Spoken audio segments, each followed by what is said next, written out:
السلام عليكم ورحمة الله وبركاته. تتخيل انك تشتري صندوق قديم والصندوق ده يغير كل حياتك؟ كان في شاب اسمه يحيى ده كان بيحب يشتري الانتيكات والتحف اللي هي زي التماثيل والحاجات دي من الاسواق الشعبية. يحيى طبعا متعود اللي هو ينزل كل فترة يشتري انتيكات شكلها غريب من السوق، فعجبه صندوق غريب قوي محطوط على فرشة راجل كبير شكله مش مريح. الراجل ده اللي بيبيع الانتيكات كان واقف على الزاوية في اخر السوق، فيحيى وهو واقف على فرشة الراجل ده عشان يشوف الانتيكات اللي عنده فعجبته صندوق صغير شكله غريب جدا. فيحيى مسك الصندوق ده بايده وهو بيشتريه، الراجل بدل ما يبيع له الصندوق حذره منه. الراجل ساعتها مسك ايد يحيى من هنا وهو ماسك الصندوق وقال له الصندوق ده مش للتحفة. فهنا يحيى استغرب وقال للراجل امال انت عرضه ليه للبيع او انت حاطه ليه على الفرشه؟ والراجل ساعتها قال كلام غريب مش مفهوم، قال لي يحيى الصندوق ده يا ابني مسؤوليه كبيره، الا بقى لو انت مستعد يا ابني تشتريه هتواجه كل اسرارك اللي انت نسيتها. فيحيى استغرب من كلام الراجل وقال في عقله كده هو الراجل ده مجنون ده ولا ايه؟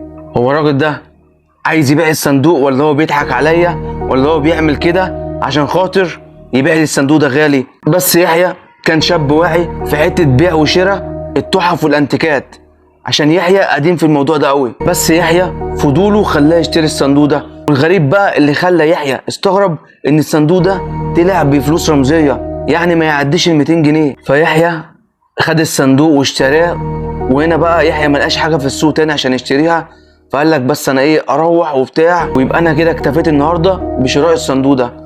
ويحيى وهو في البيت قرر اللي هو يفتح الصندوق، فلقى جواه كده شويه حاجات عبيطه، شريط كاسيت، ورقه كده مكتوب عليها كده حاجه مش مفهومه او مش باينه، مفتاح كده غريب مرسوم عليه رسمه كده مش مفهومه. فيحيى قال في عقله هو الراجل ده مجنون ولا عبيط؟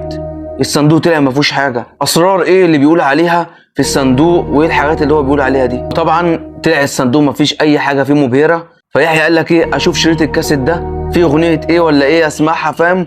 وصلت لدماغي بدل وجع القلب اللي الراجل قالهولي، وقعد يقول لي الصندوق فيه حكايه وفيه روايه، طلع الصندوق فيه شويه حاجات فارغه. وهنا بقى كانت الصدمه اللي ما كانتش تتوقع، اللي لما يحيى حط شريط الكاسيت ده في الكاسيت سمع حاجه غريبه اتفزع منها، وهقول لك ايه هي دلوقتي. وهنا بقى يحيى لما حط الشريط في الكاسيت سمع صوت نفسه وهو طفل صغير بيحكي في الشريط اسرار هو كان ناسيها، زي النصايب اللي هو كان بيعملها وهو صغير واهله ما كانش يعرفوا عنها اي حاجه. هنا يحيى وقف الشريط وخاف ان مراته تسمع الكلام اللي هو سمعه في الشريط ده بصوته وهو صغير. وهنا يحيى ابتدى يحس بالخوف وجسمه ساع وقعد يقول لنفسه مين اللي سجل لي صوتي وانا طفل صغير؟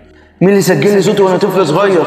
وليه الاسرار دي رجعت تطاردني؟ وهنا يحيى فتح الصندوق تاني وشاف الورق اللي مكتوب فيها حاجات مش مفهومه بس التراب كان مغطيها، جاب حته مبلوله وقعد يمسح الورقه عشان يشوف ايه اللي مكتوب. والكلام في الورقه بيقول اللي خبيته هيظهر واللي هربت منه هيواجهك. هنا يحيى خاف من اللي مكتوب في الورقه، ويحيى هنا دماغه هتفرقع مستغرب اللي الصوت ده اتسجل ازاي والكلام اللي مكتوب ده يقصده بايه، والصندوق ده كان عند الراجل ده بيعمل ايه ووصل للراجل ده ازاي ومين اللي سجل صوته.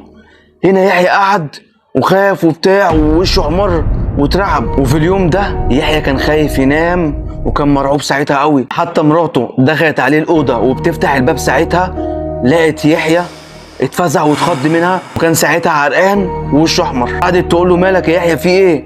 في ايه يا يحيى؟ ويحيى كده قعد يبص لها بتاع 5 دقايق وفي الاخر قال لها مفيش حاجه خش نام انتي. ويحيى ساعتها نام بس حلم باحلام غريبه قوي، حلم ان هو كان واقف قدام بيت الطفوله وكمان كان جوه الشقه بتاعتهم اللي هو اتولد فيها، وساعتها حلم بباب كده غريب كان ساعتها في الحلم بيفتحه ما كانش عارف يفتحه خالص، وساعتها ما كانش عارف حتى يطلع من باب الشقه. وهنا يحيى قام واتفزع. وهنا يحيى قرر اللي هو تاني يوم يروح الشقة القديمة اللي هو اتولد فيها. ويحيى ساب الشقة دي وهو طفل صغير عنده 5 سنين لما والدته ماتت، وابوه كان بيحب والدته اللي هي امه، وساعتها والدته ماتت وهي صغيرة، ماتت موت مفاجئ غريب محدش يعرف ايه السبب. وابو يحيى قرر اللي هو يسيب الشقة دي عشان خاطر ما يفتكرش الذكريات ويفضل مألوم طول حياته. قرر اللي هو ياخد يحيى واخوه الصغير ويقعدوا في شقة تانية بس الشقة دي يقفلها. وساعتها لما يحيى دخل الشقة لقى الباب اللي في الحلم هو اللي موجود، ويحيى اساسا ما يفتكرش الباب ده لان ساب الشقة دي وهو طفل صغير عنده 5 سنين. وهنا يحيى استغرب قوي لما ربط ما بين الاحداث.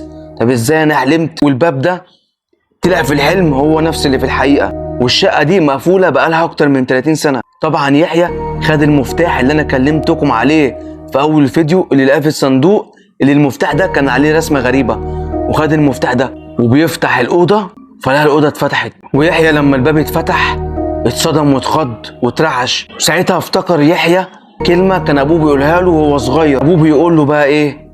أمك كانت بتحبكوا أوي يا يحيى، لمجرد اللي هي كانت بتلجأ للصحراء عشان خاطر تعمل لكم تحصينة أو تعويذة محدش يقرب لكم. وكان ساعتها أبو يحيى بيعارضها في الحتة دي، وكان ساعتها بيزعل منها قوي في الحتة دي، وبيقول لها كل شيء بتاع ربنا ما تلجئيش للناس دي، لأن الناس دي ولا بتنفع ولا بتضر، مفيش حد بينفع وبيضر غير ربنا سبحانه وتعالى. وهي ساعتها حبها لعيالها وجهلها الزيادة وصلها في حتة وحشة. وقال له يا يحيى يا ابني، أمك ساعتها آخر مرة كانت عند الدجال وعرفت اللي هي كانت عند الدجال، دخلت الأوضة وجيت أخش عليها في الأوضة لقيتها ماتت. أيوة ماتت يا يحيى. ويحيى هنا قعد يفكر وقعد يقول هو الصندوق ده طيب مرتبط بيها، ولا اللي بيحصل ليا دلوقتي رسالة منها؟ ابتدى يحيى يحتار. وفي اللحظة دي يحيى سمع صوت غريب قوي بيقول له يحيى افتكر اللي انت عملته وانت صغير. فيحيى هنا